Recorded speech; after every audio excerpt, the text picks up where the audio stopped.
Andyan pa rin po, laganap pa rin po yung kagutuman, paghihirap ng mga taong bayan. Nandyan po, laganap pa rin ho ang korupsyon.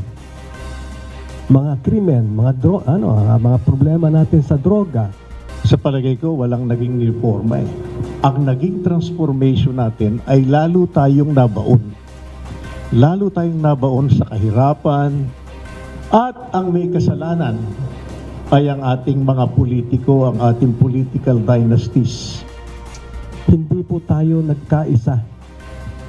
Hindi ho tayo, na-miss ho natin yung opportunity. Ito nga mga kababayan, bago natin ituloy ang video na ito, kung bago ka lang sa aking YouTube channel baka pwede makahingi ng like at subscribe at click mo na rin ang notification bell para updated ka sa aking nilalabas na bagong video. Salamat po. Magandang araw mga kaibigan. Yun po, napakinggan natin si retired Marines Colonel Ariel Querubin, a living hero, recipient ng Medal of Valor. Okay, na-interview sila ng UNTV, I think in celebration, tungkol sa celebration ng February 25 EDSA anniversary. Kaya lang, doon ako na-struck yung attention ko sa kanyang sabi na laganap pa rin ang gutom, kahirapan, korupsyon, krimen at droga up to now. Okay. So, yung isang na-interview si Colonel Mariano Santiago, both of them, Colonel Santiago and Colonel Querubin, mga key personalities ng mga EDSA revolution at saka yung mga sumunod na mga kuditas kontra sa Cory administration.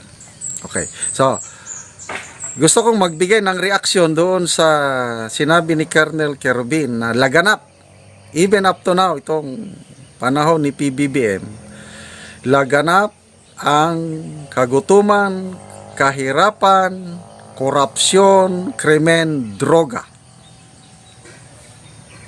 Kayo, anong masasabi nyo?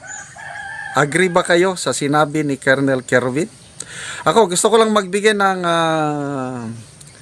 background. Sino si Colonel Querubin sa mga hindi nakakalam? He is a member of PMA Class 1979. Tapos, yun nga, isa siya sa mga original members ng Reform the Armed Forces Movement. Mga kasamahan ito ni then Colonel Gringo Honasan. Kaya sila yung mga Ram Boys. Sila yung nag-spearhead ng people, yung parang armed uprising against kay President Marcos Sr. But then, to their dismay, nung umupo na yung Cory administration, wala, mas lalong napasama ang takbo ng gobyerno dahil sa isang weak leader. Kaya, yun, naglunsad sila, Colonel Honasan, ito na, kasama Lieutenant Querubin pa noon, ng mga series of kuditas. And in one of these kuditas, itong si Lieutenant Ariel Querubin, fighting against the government, mortally wounded. Halos hindi na siya gumagalaw. Yun pa ang kwento niya. Mabuti na lang ang isang sundalo. Nakita niya yung yung ring finger ng isang sugatang sundalo. Nakita niya may bull ring. Merong PMA class ring. So, yung sundalo, alam niya, PMA graduate. Yung halos wala ng buhay. Mortally wounded. So yung sundalo na yon, gumawa siya ng tama, kahit pro-government siya, anti-government yung sundalo na mortally wounded, nadala sa hospital at nabuhay. Yun po si Lieutenant Ariel Querubin, milagro ang pagkaligtas niya hanggang yun na, dumating na yung all-out war nung year 2000 dito sa Mindanao. Kasama niya kami, ako, nung nilusob ng kanyang unit, yung 1st Marine Brigade, yung kampo ng MILF sa Lanao del Norte, kampo ni Commander Bravo. And the rest is history. Grabing labanan. I think 8 hours na labanan yon. Alam ko kasi nasa likod niya kami dahil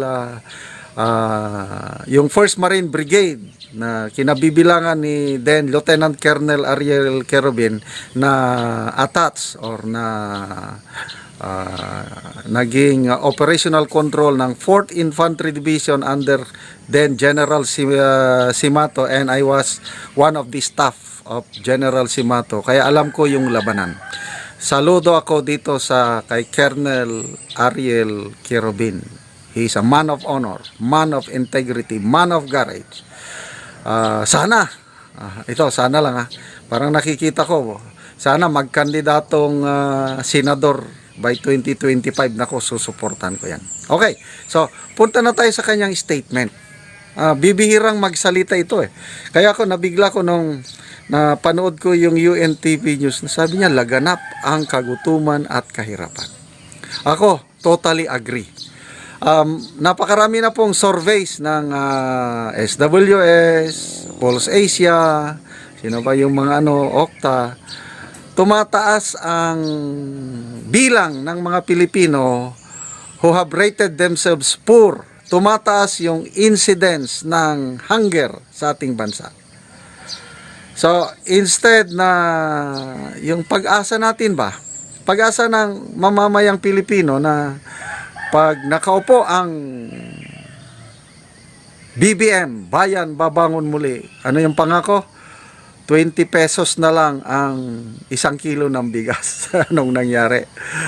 Ang iba na sabi na natupad daw yung 20 pesos na bigas, kailang 1/4 1/4 kilo naging 20 pesos, natupad nga, hindi nga lang 1 kilo. Grabe ang hirap ng buhay ngayon. Pagrabe ng pagrabe, hindi mapigilan yung inflation. Bakit? Nandyan ang mga smugglers and hoarders Kaya ano yung sabi ng Pangulo sa kanyang SONA last time? Smugglers and hoarders, your days are numbered. Anong days are numbered? Years are numbered pala. Kasi hanggang 2028 pa yan dahil alam nyo naman nangyari kay Michael Ma, alleged smuggler, ginawang special envoy to China. So, agree ako, laganap ang kahirapan at kagutuman. And then, yung sabi niya, krimen at droga. Kasi magkabalikat yan. Pag may droga, may krimen. Agree ako. Nandyan pa rin. Sayang yung gains o yung ganansya natin noong panahon ni PRRD. Hindi naman totally nawala ang problema sa droga. Kailang naglaylo o bumuti ang kalagayan sa droga. But ngayon, dahil sa ibang approach, kasi ang approach ngayon bloodless campaign daw. It's a war. Mayroon talagang mga pusakal na drug lords, drug pusher. So it's a matter of leadership o approach. Kaya ako nasasayangan ako dahil halos sa lahat ng lugar na mapuntahan ko dito sa Mindanao, sa mga kaibigan ko, nagbibigay sila ng feedback na, sir, sabi niya, bumalik na po ang droga sa aming lugar. Ganon din, kung may droga, may krimen. And then last, yung korupsyon. Grabe ang nangyari.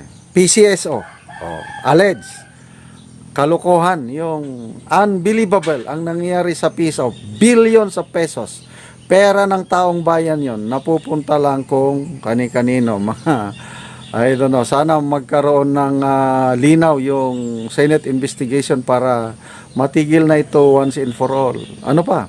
Yung budget insertions, billions of pesos ini-insert na lang na hindi na lang alam ng mga ibang senador, nandun na pala ang billions of pesos at perma naman ng perma ang taga-approve ng budget. Nako, Sabi, sa ano pa, PI. So, yun na, related na yan, yung mga budget insertions at People's Initiative. Ito na po yung mga, ako yung nakikita ko na nagiging problema sa ating bansa dahil instead na yung mga billions of pesos na yon, instead na itulong sa mahirap, kailang ginagawa nilang panluloko yung ayuda kunuhay, kailang may halong deception dahil sinasamantala nila ang kahirapan ng mga kapwa nating Pilipino na nasa laylayan. Mag-promise sila kung ano-ano, kailang papirmahin muna. Anong purpose ng pagpapirma? Yun pala, para ma-extend ang termino ng mga nanunungkulan ngayon. Ano yun? Is that a righteous form of governance? Or it's a form of corruption? Sayang. So, saludo ako kay Colonel Kerubin. And then yung kay Colonel Santiago, tama yung sabi niya. Na instead na lalo tayong nababaon sa kahirapan. Anong dahilan? Dahil sa mga malapit na naman ang 2025. Sana matuloy ang eleksyon. Sana hindi magtagumpay ang People's Initiative para magka-eleksyon tayo 2025. Mga kababayan ko, mamili tayo ng tunay na politiko kasi may mga tunay din. Example, Duterte. To me, the Duterte, the father, the daughter, the son, they are real political leaders na may malasakit sa bansa. Yung iba dyan,